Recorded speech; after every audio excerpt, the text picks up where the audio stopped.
Good morning, Trinidad and Tobago, and welcome to the Bourse Report. Well, yes, today we are taking a look at two of the better performing, in fact, two of the best performing stocks on the Trinidad and Tobago Stock Exchange. We're speaking, of course, about restaurant giant Prestige Holdings Limited, as well as conglomerate Agostini's Limited. Growing conglomerate Agostini's Limited, and both companies or both groups would have recorded or reported much improved earnings over their prior comparable fiscal periods. Let's take a look at how both groups would have fared and what investors might expect in the coming months ahead. Turning firstly to Prestige Holdings Limited, and for the 9-month fiscal period of 2023, the group recorded an earnings per share figure of 68 cents per share, a 75% increase over the 39 cents per share recorded in that prior comparable period of 9-month fiscal 2022.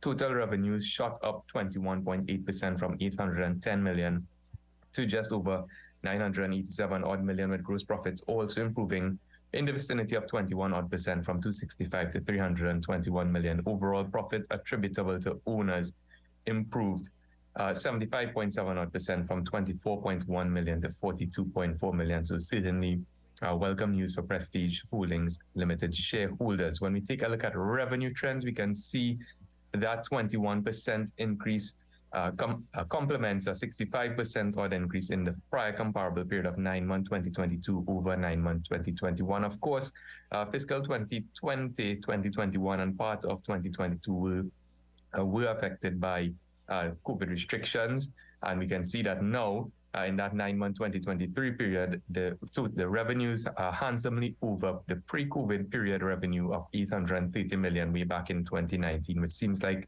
an age ago. But again, heading in the right direction for Prestige Holdings Limited, that consistent revenue growth.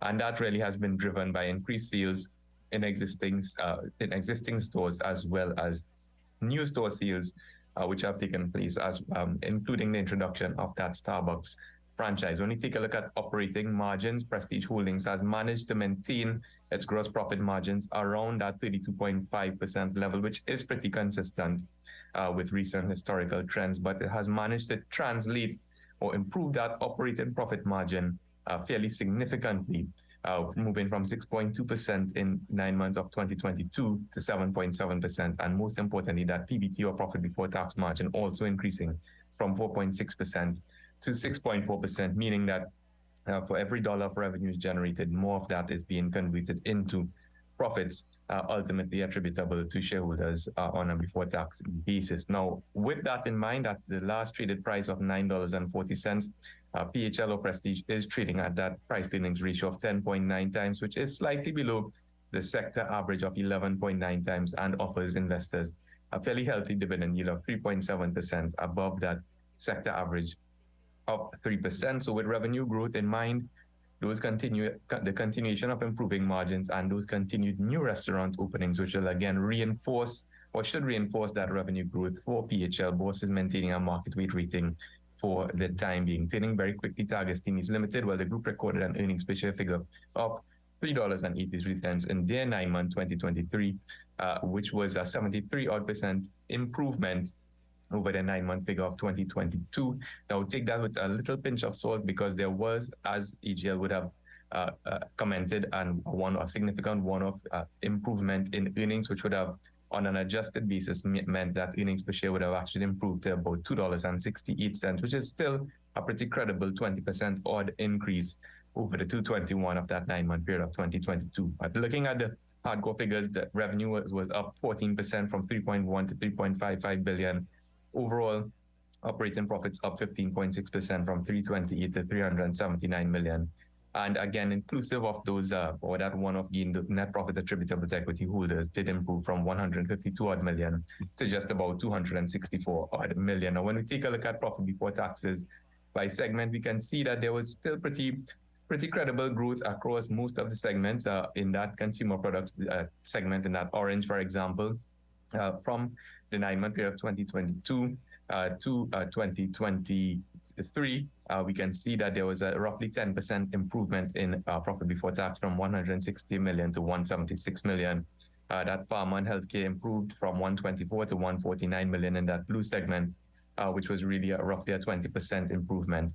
and that Energy, Industrial and Holdings, which was really inclusive of a 79 odd million one-off gain, improved on a reported basis from 19 million to about 97 million. On a adjusted basis, that PBT might have looked something like around 18 million, so fairly flat in terms of performance there. Now, operating profit margins for Agostini Limited and PBT margins have improved fairly significantly over time, and we can see in pre-COVID period, for example, that PBT margin was around 6.5%. That has now gone up to 11.9%. With that one-off gain excluding the one-off gain, it would still be around 9.7%, so fairly consistent with that 9-month period of 2022, which is good news for investors, again, meaning that Agostini is translating every dollar of revenue earned into more profit before tax for shareholders, which is, of course, a good feature to have. Now, at a price of $67.08, Agostini is trading at that price earnings ratio of 14.8 times on reported earnings, above the sector average of 11.9 times.